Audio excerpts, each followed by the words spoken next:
Konami definitely likes to tickle the happiness in my life.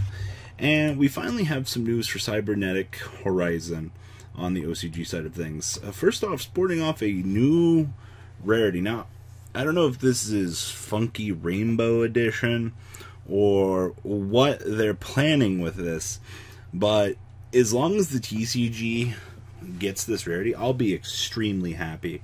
It's been a long while since the TCG has had an alternate printing to a cover card, and getting some sort of new hollowing for something like this, it would be a massive treat. And as you can see, that is a new demise, but I'm really liking the rarity with the rare lettering. I definitely think blue with red actually will pop really well for the Yu-Gi-Oh! Trading card game. So, Cybernetic Horizon, I believe that this is our fall set. So, new demise and a new ruin. Oh man, so many people are going to try to pick up the old ones now. Those ultimates are going to shoot up like fucking cake. So, you can ritual summon this card with Endless of the World. This card's name is treated as Demise, the King of Armageddon. It's 3,000, 3,000. If this card was ritual summoned, ritual monsters you control cannot be destroyed by battle. Okay, that's cool. If this card was ritual summoned using only ritual monsters, you do not have to pay life points to activate this effect. And then once per turn, destroy as many other cards on the field as possible. If you do, inflict 200 damage to your opponent for each card that was destroyed.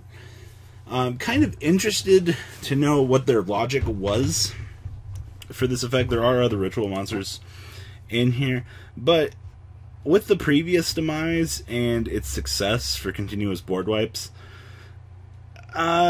it was really only an OTK deck, and I think we're kind of seeing the same thing here. You're looking at another OTK based archetype, and I'm not going to say that it's any better than it actually is from the past version of the deck, but there's still a lot to be desired, especially with demise. With these effects, not being able to be destroyed by battle is something else. And then there's Ruin, Queen of the Graceful World, which you are looking at right here. Man, boss monsters these days. She is level 10. You can ritual summon this card with Endless of the World. This card's name is treated as Ruin, Queen of Oblivion, while it is face up on the field. If this card was ritual summoned using ritual monsters, if this card was ritual summoned, ritual monster you control cannot be destroyed by card effects. So typically if you have the two of these out, you're going to kind of create a soft lock just by battle and by card effect, which is kind of nice. And if this card was ritual summoned using only ritual monsters, it can make a second attack during each battle phase. And then if this card destroys an opponent's monster by battle, you have to inflict damage to your opponent equal to the destroyed monster's original attack. Now, so far, looking at this, I'm not going to lie, I'm not a super huge fan of these. I love Demise, I loved his first Incarnate. I'm not a super big fan of where they're trying to push Ruin here as a helper boss monster, but unless the ritual support that they give this deck is truly that great, then I don't know. Next up, we have two more ritual monsters. Are these like the little avatar forms or kid forms? Okay, so Demise, Fiend of Armageddon. This card can be ritual summoned with Endless of the World. Okay, this card's name is treated as Demise, King of Armageddon, while it's on the field or in your hand. Interesting. I kind of like that clause. This card is ritual summoned, you can destroy one face-up monster. If this card is sent to the graveyard, target one face ritual monster you control. While that card is face-up on the field, your opponent cannot activate cards or effects in response to your ritual monster effect activations. So, they basically handed them a Djinn-like clause for these, and I actually okay, that's actually kind of nice. I definitely like that they tacked on that clause for him, because it's kind of nice being able to do things with these. And I'll give him a little bit of credit. It's not the good Djinn, but we'll have to see how it goes. We'll have to see how the little mini Ruin here works. Okay, so Ruin, Angel of Oblivion. Of course, her name counts as Ruin. She has to be ritual summoned, or can be ritual summoned with Endless of the World. If this card is ritual summoned, you can activate this effect. This card can make up to 2 attacks on monsters during each battle phase. Okay, and if this card sends to the graveyard, you can target one face of ritual monster control while that monster face up on the field. If a ritual monster control declares an attack, your opponent cannot activate cards or effects. So this one prevents my opponent from responding to my monster effect activations, and this one gives him an Ancient Gear Golem effect. Still not mildly impressed here. I'm not gonna lie. Something else, please. Alright. Break the World. Once per turn, you can target one ritual you control, reveal one ritual from your hand. Until the end of this turn, that revealed ritual monster... the revealed monster's level becomes the same as the targeted monster's level until the end of the turn. Okay, so that will allow us to ritual summon as we need to. Once per turn, if Demise or Ruin is ritual summoned to your field, you can draw a card or destroy one card in your field. That is really subpar. Like, do you know how much investment it takes to make a ritual summon in today's day and age? Like, God, it's so costly. I hope the ritual spell is near free. Endless of the World. This card is used to ritual summon Ruin or Demise. Whew.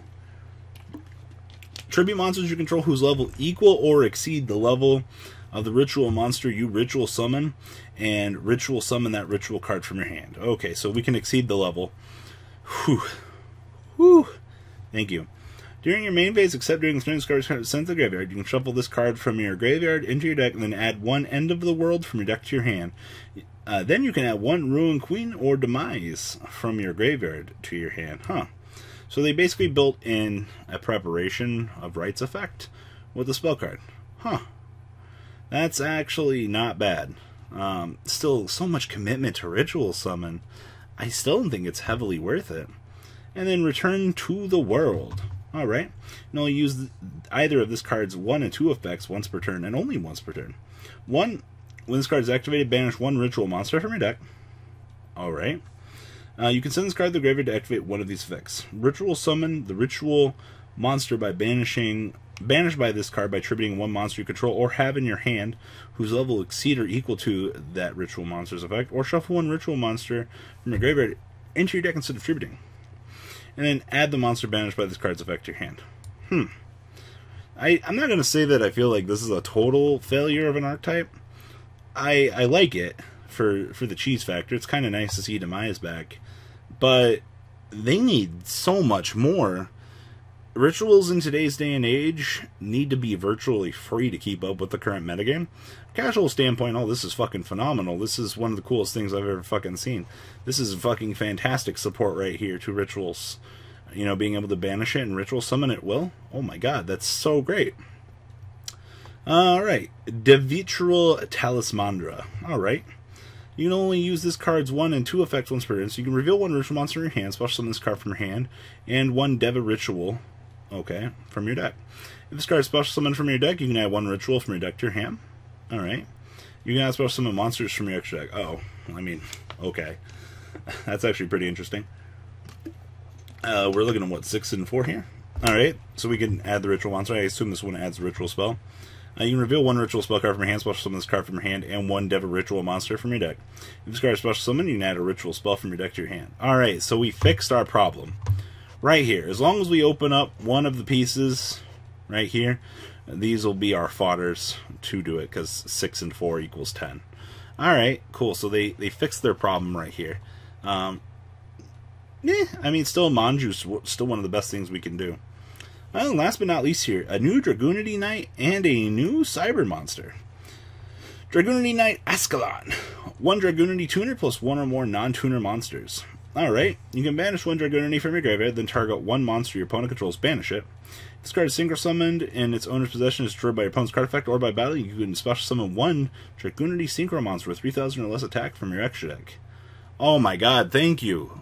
We've done something for Dragunities after 3,000 years. Oh, finally. It's still level 10. That sucks, but you know what? This is a big step in the right direction. And Cyber Dragon Seeger. Whew. 2100 left to bottom. Those are interesting arrows. This card's name becomes Cyber Dragon while in the face up on the field or in the graveyard. During the battle phase of this card, did not attack quick effect and target one machine monster control with 2100 more attack. It gains 2100 attack defense until the end of the turn. Also, any battle damage either player receives from that card becomes 0. Should have been doubled. I'm not gonna lie, like most Cyber Dragon effects, but Hey Cyber Dragons, you finally got some support, buddy. Overall, this is not the best competitive support I've seen. I like Return to the World as a card, I'm not gonna lie, but we'll have to wait and see where this goes. So what do you guys think? What do you think about the new Demise? What do you think about the new Dragunity? What do you think about the new Ritual, or the new art? Rarity, whatever you want to call it. Leave a comment down below. Tell me what you guys think, and I'm out. Deuces. The ride never ends, guys. Make sure you enable those notifications to get the latest videos that are being posted on this channel. Make sure you guys check out VanCole40 for my Cardfight Vanguard channel. And join me and House of Champions on the Zodiac Duelist TV Twitch stream. We'll be interacting with our audiences. And please check out No Limit Gaming and LGTCG.com for the cheapest trading cards on the market. Thanks for watching, guys, and please have a good day.